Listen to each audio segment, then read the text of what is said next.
इकडल्या लोकांना वाटते आपल्या घरी झालं पाहिजे, इकडल्या लोकांना वाटते आपल्या घरी झालं पाहिजे, बाहेरच पाहिजे, ते नाहीच पाहिजे.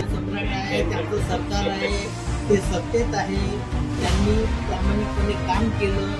विरोधकांचं काम असतं राजकारण करणं, हे त्यांनी केलं पाहिजे. कोल्ही, नांदगाव किंवा सरकारी दवाखाना हा 3 जागेपैकी कुठेही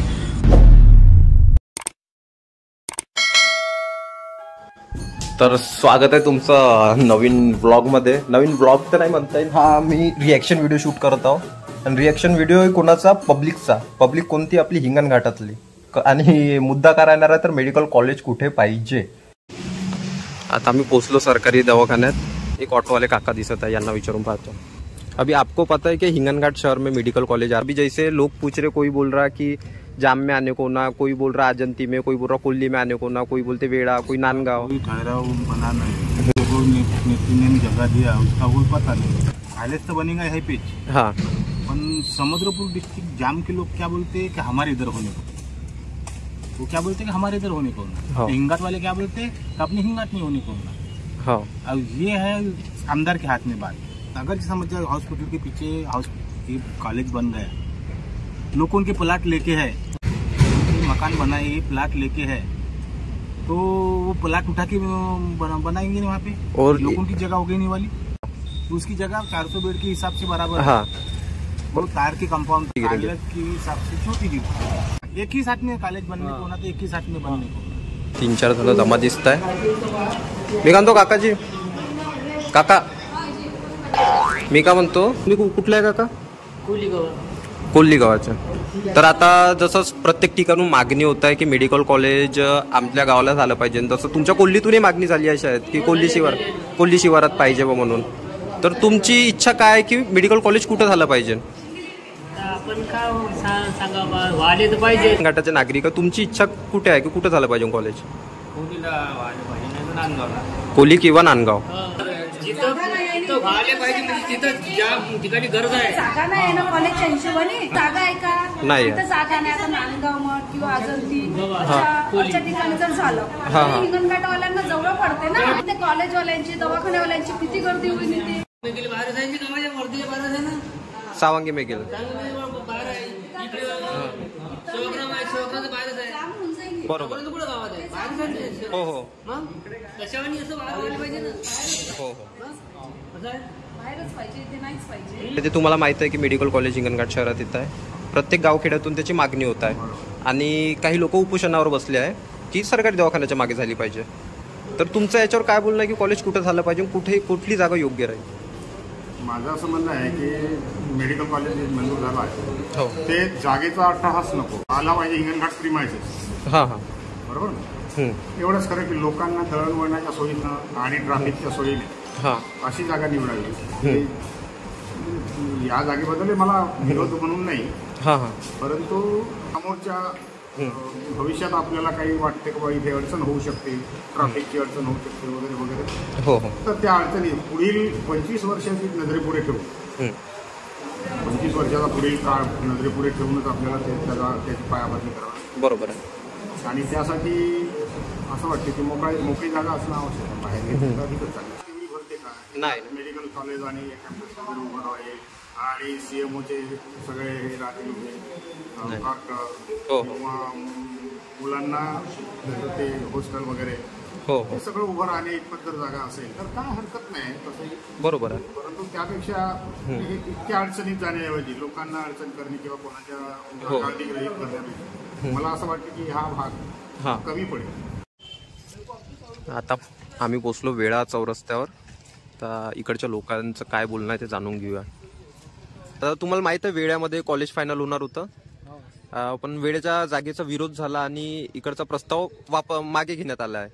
तर आपली काही प्रतिक्रिया आहे की का बरं ह्या जागेचा विरोध झाला आणि इथे मेडिकल कॉलेज का बरं नव्हता?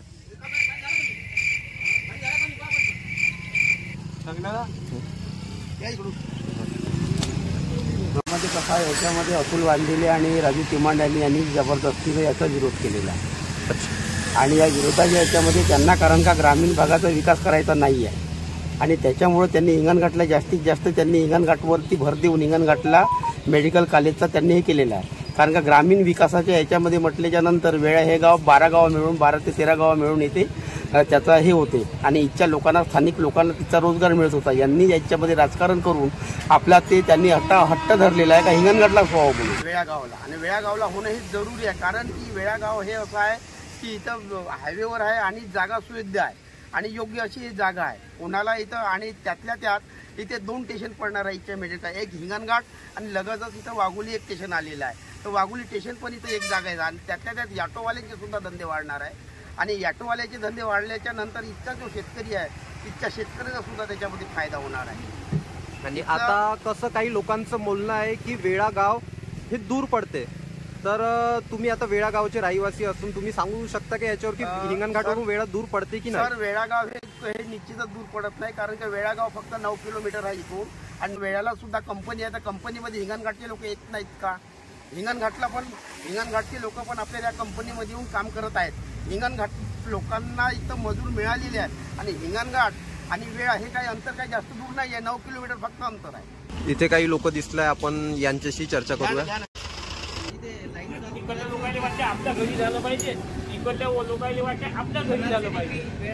तो तिकडे वळते, ह्या इकडे वळते, पण याच्यात सर्व जनता आपल्या तहसील मंत्री आहे सर्व आपल्या हिंगणघाट हे बा हिंगणघाटच्या दूर किती दूर आहे जागा तिच्याकडे थोडा गोळ करा. हे जागा हिंगणघाट मध्येच आहे आणि तेही म्हणतात हिंगणघाट मध्ये आहे का नाही? वेळागाव हिंगणघाट तालुक्यात आहे आणि अशी जागा सुटेबल तुमच्या हिंगणघाट मध्ये नाही ना पूर्ण तहसील मध्ये नाही, हे लक्षात घ्या. बढिया जागा आहे. तर तुमचं काय बोलतो साहेब? वेळा हा हिंगणघाट तालुक्यातच आहे आणि हा वर्धा रोडला टच आहे. हायवे नंबर 7ला जवळपास जवळच येतो 4 किलोमीटरवर. तर त्याच्यामध्ये काही अंतर असं आहे नाही की सावंगी सेवाग्राम अशा मोठ्या दवाखाने जवळच आहे आणि रोड हा चालूच असतो, डांबरी रोड आहे. त्याच्यामुळे कॉलेज इथे झाला पाहिजे. आता जसं जे राष्ट्रवादी काँग्रेस पार्टीचे नेते जे आंदोलनावर बसून आहे आणि त्यांची मागणी आहे की उपजिल्हा रुग्णालयाच्या मागच हा दवाखाना झाला पाहिजे. कोण उपोषणाला बसलं, कोण का बसलं याच्या मागचं हे नाही, पण एक सामान्य नागरिक म्हणून हिंगणघाटमध्ये दाट वस्ती झाली, दवाखान्याजवळ दुर्गंधी होऊ शकते कॉलेजजवळ, म्हणून हे कॉलेज हे परिसराच्या बाहेर असलं तर अतिसुंदर आणि चांगलं सुदृढ पोरं राहू शकतात, मुलं शिकू शकतात, चांगलं वातावरण आहे. रोड हायवे टच आहे, त्याच्यामुळे इथे सरकारी दवाखाना सेवाग्राम वर्धा हे जवळ दवाखाने आहे. मोठं काही या कॉलेजच्या डिपार्टमेंटमध्ये झालंय तर थोडंफार आपल्याला कॉलेजला इथं जाता येतं. आणि हिंगणघाटला तुम्हाला असं वाटते की उर्वरित जागा आहे बा उपजिल्हा रुग्णालयाच्या मागे कॉलेज निर्माण? काय तिथं मला तर काही असं वाटलं नाही कारण मी जातो येतो रोज, तिथे दारूचं दुकान आहे मागं, त्याच्यामुळे काही ते जागा काही सुटेबल नाही आहे. मी 2-3 प्लॉट घ्यायला गेलो पण ते काही भेटले नाही मला, पण मला नातेवाईकांनी घेऊ दिले नाही. स्वस्त प्लॉट होते पण ती दारूची दुकान आहे, ते पोरही दारू प्यायला जाईल, म्हणजे शिक्षण घेईल का दारू प्यायला जाईल हे बघा. आता त्यांचेच पक्ष आहे तर त्यांचाच उपोषणाचा आहे, त्यांचंच लेआउट आहे. हिंगणघाटला हट्ट का हवा, यांचा हिंगणघाटला हट्ट का हवा राजू भाऊचा आणि अतुल भाऊचा? कारण का तिथे बारामतीचा जिथे भाग जवळ येते म्हणून का? बारामतीचा भाग जवळ येते म्हणून त्यांचा हट्ट तिथेच का? त्यांनी का म्हणून तिथे हट्ट धरावं? आणि हे लोकांचे लोकप्रतिनिधी आहेत ते यांनी ग्रामीणांचा विकास का नाही करावा? यांना असा कोणता त्रास आहे ग्रामीणमध्ये? आणि यांनी तर ग्रामीणमधून त्रास असेल तर पहिलं यांनी ग्रामीणच्या यातला त्यांनी विकासाच्या चालना द्यायला पाहिजे.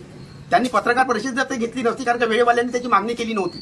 यांनी वेळेवाल्यांनी स्वतःहून त्यांनी मल कंट्रॅक्शनने त्याला ठराव दिला, त्यांनी पेपरमध्ये दिला, पेपरमध्ये ठराव देऊन यांनी काय केलं की नाही याच्यामध्ये काही समीर कुणावरचा तर हात नाही, पण इथे समीर कुणावरचा काही हात नाहीये. कारण की समीर कुणावरनं इथलं कोणत्याच लोकांना इथं सांगितलं नाही का तुम्ही मोर्चा काढा किंवा आंदोलन करा, कारण का हा वेळागावाचा एक प्रश्न होता, एक अस्तित्वाचा असा प्रश्न होता. आपण हिंगणघाटच्या दूर नाही, आपण हिंगणघाटला लागून आहोत आहे की नाही?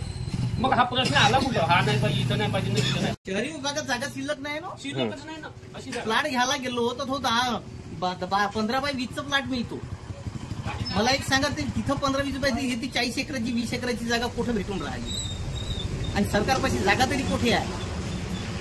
तुम्ही सांगता कृषी विभागाची जागा आहे, याची विभाग जागा, त्या कृषी विभागाला राहू द्या, पण वैद्यकीयसाठी तर जागा भेटत आहे आणि ती वेळा गावात मिळून राहिली. शहरी विभागापासून 6 किलोमीटर अंतर आणि ते दानशूर आहे, ते उपोषणाला बसले, हे 6 किलोमीटर मतदान मागायला येतात ना, तेव्हा ते त्यांना तर खेडे विभागात दिसतो का नाही? आणि शहरी विभागात धरून का असं पडलाय तिथं? त्यांची दारूचे दुकान चालले पाहिजे, बार बनलं पाहिजे. इकडे खेडे विभागात काही होत नाही का? शुद्ध वातावरण एक नंबर. तुमचं काय म्हणणं आहे या गोष्टीवर? हे जे बोलून राहिले त्याचं बरोबर आहे, बरोबर. लोक आहे ना पुरे तिथं हो. मागच्या साईडला दवाखान्याच्या. आम्ही वेळा गावात झाला पाहिजे याची गोष्ट नाही. तुम्ही ह्या जामनीत न्या, डायगावात न्या, पण कुठे ग्रामीणमध्ये कुठे न्या, पण तुम्ही ग्रामीण मध्ये नेऊन पहा. राजकीय लोकांनी आमच्या गावाचा विरोध केला म्हणून हे सगळे आम्ही विलेज म्हणजे खेडे विभागातले लोक एकत्र येऊन हे आमचा संघर्ष चालू आहे. आता एक आखरी प्रश्न तुम्ही मला विचारतो मी, जे आता आपले कार्यसम्राट आमदार समीर भाऊ कुणावर जे आहे, हे जे मेडिकल कॉलेजसाठी जे प्रयत्न करत आहे, तर याबद्दल तुमचं काय बोलणं आहे? कार्यसम्राट आहे, त्यांचं सरकार आहे, ते सत्तेत आहे, त्यांनी प्रामाणिकपणे काम केलं, त्याच्यात आमचं दुमत नाही. तर राजकीय कोणी करा, कोणीही कामं करा, पण कामं हे करताना सक्रिय नीतीने चांगले कामं करा, असं काही दुमत नाही. ते बीजेपीचे असो की समीर कुणावर कोण्या पक्षात जाओ की आम्ही कोण्या पक्षात जाऊ हा विषय नाही. मेडिकल कॉलेजचा विषय आहे का आपल्या हिंगणघाट तालुक्यात आलं पाहिजे. कुठेही करा, हिंगणघाट समुद्रपूर त्यांचं म्हणणं तेच आहे ना, आमदार साहेबांचं म्हणणं तेच आहे का तुम्ही कुठे बनवा पण लवकरात लवकर याचा तुम्ही निर्णय घ्या. त्या लोकांनी याच्यात लवकरात लवकर निर्णय घ्यायला पाहिजे. आणि हे कोणी विरोधी पक्ष नेते असो त्याच्यामध्ये काही कोणी राजकारण असेल कोणाचंच हा नाही. विषय नाही. त्यांनी नाहीतर मग त्यांनी स्वतःची जागा देऊन घ्यावे हिंगणघाट तालुक्यात घेऊन.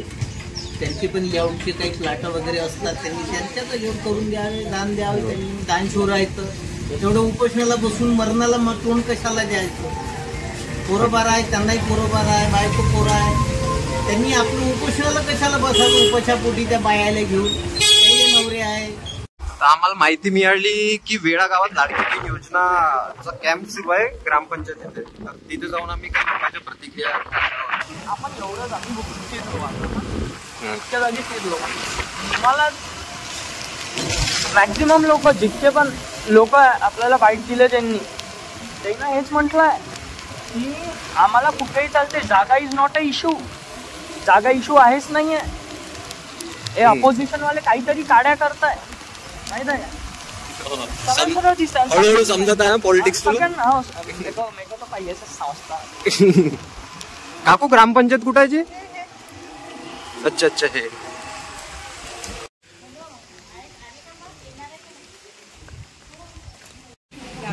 काही लेडीज आहे इथे, आपण यांना विचारूया. काकू, आता जसं वेळाला कॉलेज होणार होता, याचा प्रस्ताव देखील पाठवला होता, पण काही राजकीय नेत्यांनी वेळा या जागेचा विरोध केला आणि त्यांच्या मागणी आहे की हिंगणघाट येथे उपजिल्हा रुग्णालय मागेच झालं पाहिजे बा.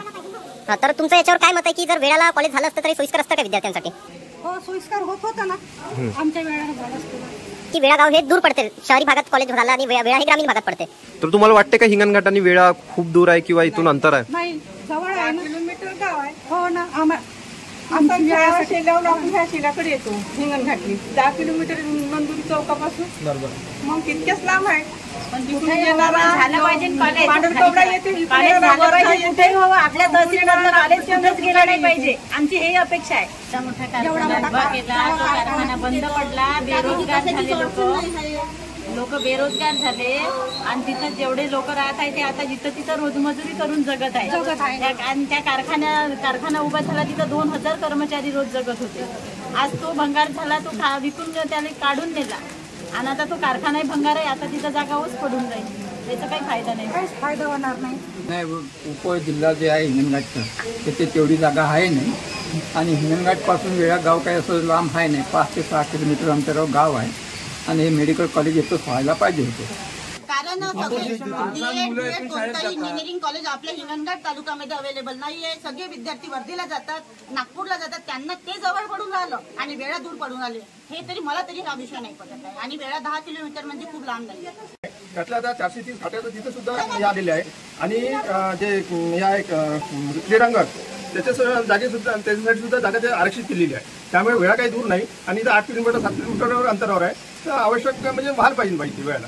मला सुद्धा दवाखान्यात जात असेल तर हिंगणघाटलाच जावं लागेल आणि त्यांना इथे याची गरज नाही. तिथे फक्त मुलं राहणार आहे आणि मुलासाठी सोयीस्कर जागा आणि वातावरण जे आहे ते योग्य इथेच आहे आणि तिथे जे आहे फक्त मुलं प्रॅक्टिकल. हे बघा, हा आहे तो साखर कारखाना आणि आता आपण इथून अंतर मोजू.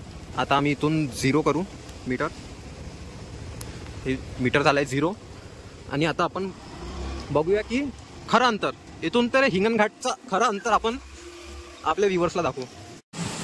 आता आम्ही आलो छत्रपती चौक, नांदगाव चौक म्हणून ओळखला जाणारा चौक आणि तुम्ही गाडीचं मीटर बघू शकता 6.6 किलोमीटर आणि इथून फक्त 1 किलोमीटर अंतरावर आपलं उपजिल्हा रुग्णालय आहे. म्हणजे 7.5 ते 8 किलोमीटर आपल्या वेळा ते सरकारी दवाखाना एवढं फरक आता काही लोक जसे आंदोलनावर बसून आहे त्यांचं म्हणणं आहे की सरकारी दवाखान्याच्या मागं उपलब्ध जागा आहे, तर आता तुम्ही इथं राहत आहे तर इथे आता आम्हाला 30 वर्ष 35 वर्ष राहत आहोत, आजच नाही आलो आम्ही. आम्ही जुन्या वस्तीवाली आहोत, पुन्हा पूर्वग्रस्तवाली. हो, तर आम्हाला कुठे जागा देणार?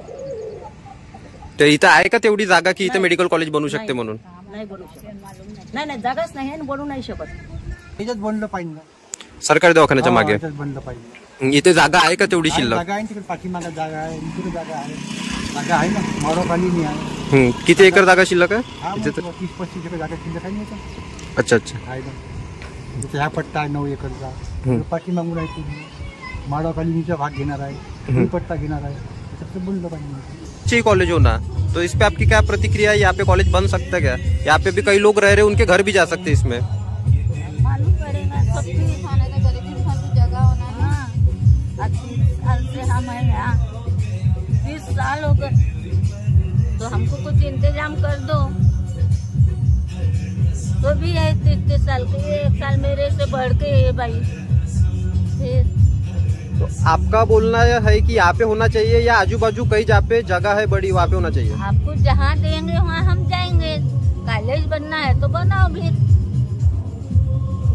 कहीं भी हमको रहना ही है. किराए से तो हम रह नहीं सकते, कोशिश नहीं है, कोई कमाने वाले नहीं है हमारे घर में, हाथ पे लाके पान पे खाने वाले हम. का सरकारी दवाखान्याच्या मागील रहिवासी आहे. सरकारी दवाखान्याच्या मागे जी जागा आहे तिथंच हे कॉलेज झालं पाहिजे, तर यावर आपली काय प्रतिक्रिया आहे? जागा पण आहे तेवढी, म्हणजे तरी किती एकर जागा शिल्लक आहे तुमच्या मते? 9 एकर. 9 एकर जागा आहे ते शिल्लक. जागा आहे, बांधण बांधतील. तर तुमचं काय बोलणं आहे की मेडिकल कॉलेज कुठं झालं पाहिजे? जिथे जागा असेल तिथं करा, जास्त जागा पाहिजे ना कॉलेजला. कसं कोणाचं कसं गव्हर्नमेंट म्हणते नाही आहे, काही सँक्शन आहे त्याच्यात 2 क्रीडा संकुल आणि याचं समाज मंदिराचं, म्हणजे त्याची ग्रँट आली आहे म्हणते, नाही आली आहे म्हणते. पण आमचा हिशोब आहे, आमच्या मताच्या हिशोबाने तर गावात व्हायला पाहिजे. हायवे टच आहे आणि कॉटेज हॉस्पिटल लागून असलेली जागा असल्यामुळे दोन्ही हॉस्पिटल एकाच असेल त्यांच्यासाठी सोयीस्कर होतं. आता आम्ही आलो नंदुरी चौकात, इथं काही लोक बसून दिसतात, आपण याची प्रतिक्रिया घेऊया. मेडिकल झालं, कॉलेज झालं पाहिजे. मेडिकल कॉलेज झालं. तर तुमचं आखरीला हे म्हणणं आहे की मेडिकल कॉलेज कुठेही हो, फक्त मेडिकल कॉलेज झालं पाहिजे. आता वर्धेला आरटी ऑफिस 7-8 किलोमीटर दूर असल्यासारखं आहे. प्रत्येक गोष्टी आता मेघेधावणी 5-7 किलोमीटर सिटीच्या बाहेर असल्यासारखे आहे. बरोबर मेघेधावणीला बी मेडिकल बसतं, तसं वेळाला बी ठीक आहे. आउट ऑफ याच्यासाठी म्हणजे जागा अगर उपलब्ध असेल, वेळा आहे बायपास पडते तेवढंच. कारण का वेळा हे डेव्हलप होईल, कारण का राहणारी मुलं आजूबाजूला राहणार, त्या गावात मेसवाल्याचा धंदा चालणार, लोकांना आपल्यासारख्या लोकांना काम मिळणार, भाजीपाला चालणार. समीर भाऊ कुणावर यांनी प्रयत्नांनी जिल्हा लेवलचं कॉलेज हिंगणघाट या तालुक्यावर खिचून आणलं, तर त्यांच्या कार्याबद्दल तुमचं काय बोलणं आहे? कार्य चांगले समीर आजूबाजूला तयार पाहिजे कॉलेज. ठीक आहे, हे काका दिसतं, आपण या काकांना विचारू आहे. तुम्हाला तुमचं काय बोलणं आहे की कुठे सोयीस्कर ठरेल कॉलेज? झालं ठीक आहे, जाम लाग नाही होणार, समुद्रपूरला नाही होणार, नाही का? ठीक आहे. आता जसं सरकारी दवाखान्याच्या मागे लोकांचा आग्रह आहे, विरोधी पक्षांचा झाला किंवा संघर्ष समितीचा झाला की सरकारी दवाखान्या मागे झालं पाहिजे, तर तिथे जागा आहे का तेवढी उपलब्ध? तुमचं काय त्याच्यावर प्रतिक्रिया राहील की मेडिकल कॉलेज कुठे झालं पाहिजे? सेंटरमध्ये चालते, आम्हाला जागा आहे ना, त्याचा मार्ग निघणार नाही ना, मार्ग निघणार नाही. त्यासाठी हवाले तिथंच पाहिजे, जेणेकरून वादविवाद जर होऊन जर होत असेल तर त्याला अडथळा राहणार ना. तुमचं म्हणणं आहे की कुठेही झालं पाहिजे पण कॉलेज झालं पाहिजे. हिंगणघाट मेडिकल कॉलेजचा जेव्हा प्रश्न येतो तर ह्या कॉलेजबद्दल निधी आणि सर्व काही आलेलं आहे. हिंगणघाट मेडिकल कॉलेजबद्दल म्हणजे एक तर सत्ताधारी पक्ष असो किंवा विरोधी पक्ष असो, असं वाटतंय की यामध्ये कुठेतरी राजकारण होत आहे. तर राजकारण सोडून सर्वांनी एकत्र यायला पाहिजे आणि हिंगणघाट मेडिकल कॉलेज हे हिंगणघाटच्या जवळपास कुठेतरी झालं पाहिजे. पण विरोधी पक्ष असं म्हणताय की तिथे 43 एकर जागा अवेलेबल आहे. आता कोणाचं खरं आणि कोणाचं खोटं यामध्ये आम्ही नागरिक इथे फसलेलो आहोत. हे बघा, मी एक प्रश्न सर्वात ठीक आहे, तुम्ही मान्य करता का फंड आला मंजूर झाला, हे कोण करणार नाही? हे आम्ही मान्य करतो की आमदार साहेबांना केलेलं आहे. नाही वाटत का की संघर्ष समितीच्या आड किंवा त्यांना समोर ठेवून कुठेतरी विरोधक राजकारण करत आहे जागेचा मुद्दा बनवून? आता हे बघा, विरोधकांचं काम असतं राजकारण करणं, हे त्यांनी केलं पाहिजे. पण एक हिंगणघाटचा नागरिक म्हणून मला तरी असं वाटतं की मेडिकल कॉलेजचे जे आहे ते विधानसभेच्या आधी एक निश्चित जागा केली पाहिजे. म्हणजे एकतर काय म्हणतात त्याला, पिंपळगाव मध्ये किंवा नांदगाव मध्ये किंवा कोली किंवा जाम असे. म्हणजे तुम्हाला असं, तुमचं असं म्हणणं आहे की कॉलेज कुठेही हो पण कॉलेज झालं पाहिजे. आता आमच्यासोबत संघर्ष समितीचे सदस्य अक्षयभाऊ बेलेकर जुळले आहे. माझी तर सर्वप्रथम अशी इच्छा होती की मेडिकल कॉलेज हे हिंगणघाट तालुक्यात व्हावं. कारण की हिंगणघाट तालुक्यात स्वातंत्र्य प्राप्तीपासून कुठल्याच मूलभूत सुविधा जसं की उच्च शिक्षणाच्या सोयी, आरोग्याच्या सोयी आणि रोजगार विषयक मागील 20 ते 25 वर्षापासून फक्त आपण मोहता मिल आणि डागा मिल ह्या 2 मिलावर अवलंबून होतो. त्यातले आता दोन्ही मिल जवळपास बंद झाले आहे आणि आमदार साहेब यांच्या पुढाकाराने आणि संघर्ष समिती यांच्या संयुक्त पुढाकाराने हे मेडिकल कॉलेज हिंगणघाट शहराला मिळालं आणि त्याचं श्रेय हे सर्वांना जाते, ना की फक्त संघर्ष समिती. विरोधी पक्षांनी पण खूप मोलाची भूमिका निभावली. आमदार साहेब एक सत्ताधारी असल्यामुळे त्यांनी पण एक खूप महत्त्वाची भूमिका निभावली आणि हिंगणघाटची सर्व सामान्य जनते यांनी सुद्धा. त्याच्यामुळे हिंगणघाट तालुक्यात मिळालेले हे मेडिकल कॉलेज कोल्ही, नांदगाव किंवा सरकारी दवाखाने ह्या 3 जागेपैकी कुठेही आमदार साहेब, जिल्हाधिकारी आणि IMC यांच्या संयुक्त पुढाकाराने जो समन्वयाने निर्णय होईल, जिथे जागा निश्चित होईल त्या जागेत आम्ही हिंगणघाटवासी समाधानी आहोत. आणि आता संघर्ष समितीवर आरोप होत आहे की संघर्ष समिती पहिले सर्वसामान्य जनतेची होती पण आता फक्त राजकीय कारणापुरती उरलेली आहे. तर हे कितपट योग्य वाटते तुम्हाला? बघा, संघर्ष समिती ही अराजकीयच आहे. त्याच्यामध्ये सर्व पक्षीयांनी पाठिंबा दिलेला आहे आणि पाठिंबा दिला असल्यामुळे सर्वपक्षीय जे जनता आहे, सर्वपक्षीय जे नेते आहे ते पण एक हिंगणघाटचे एक नागरिकच आहे. जे आमदार साहेबांनी पुढाकार दाखवून राजीनामा देण्याचा इशारा करत विधानसभेच्या पायऱ्यावर आंदोलन केले, त्यावर आपल्याला काय बोलणं आहे? बघा, आमदार साहेबांनी जे काही भूमिका घेतली ते योग्य घेतली. हा जो व्हिडिओ मध्ये बोलला आणि व्हिडिओ बंद झाल्याच्या नंतर बोलला, याच्यात किती मोठा फरक होता तू सांग? बहुत जास्त. भाऊ हा समितीवाला आहे, हिंगणघाट शासकीय मेडिकल कॉलेज संघर्ष समिती याचा सदस्य आहे आणि याचे काही गोष्टी बांधून असल्यामुळे हा बरोबर बोलन नाही. हा दोन्ही साईडनं बोलन, पण कॅमेरा ऑफ झाल्याच्या नंतर हा समीर भाऊच्या फेवरमध्येच बोलन. याची अशी भूमिका आहे ना, हा कॅमेरा ऑफ झाल्याच्या नंतर म्हणते मला माहिती म्हणते समीर भाऊ बाईक कॉलेज आलं म्हणते, मी हे डायरेक्ट म्हणू नाही शकत, संघर्ष समितीचा सदस्य असल्या पाहिजे. आणि हे बाईट असं मी टाकीन कारण की यानं माझ्याजवळ असं म्हणलं. ठीक आहे भाऊ, कट करून टाका. ब्लॉग खूप लंबा होता, रिएक्शनही खूप मोठ्या झाल्या. आमची स्वतःची रिएक्शन 10 मिनिटाची होऊन राहिली. तरी आता ब्लॉगला इथंच ठेवतो ना. आणि आम्ही तुमच्यासाठी खूप मेहनत केली, गावखेड्यात जाऊन आम्ही फिरलो, लोकांना विचारलं. पण हाय सोबत होता मी फिरलोय नाही, मी काहीच नाही. हा भाई फिरला, पाण्यात फिरलाय भाई. तर सबस्क्राईब करा आणि लाईक करा, म्हणजे आमच्या मेहनतीसाठी तरी एक लाईक तरी तुमचा बनला पाहिजे. ठीक आहे, धन्यवाद.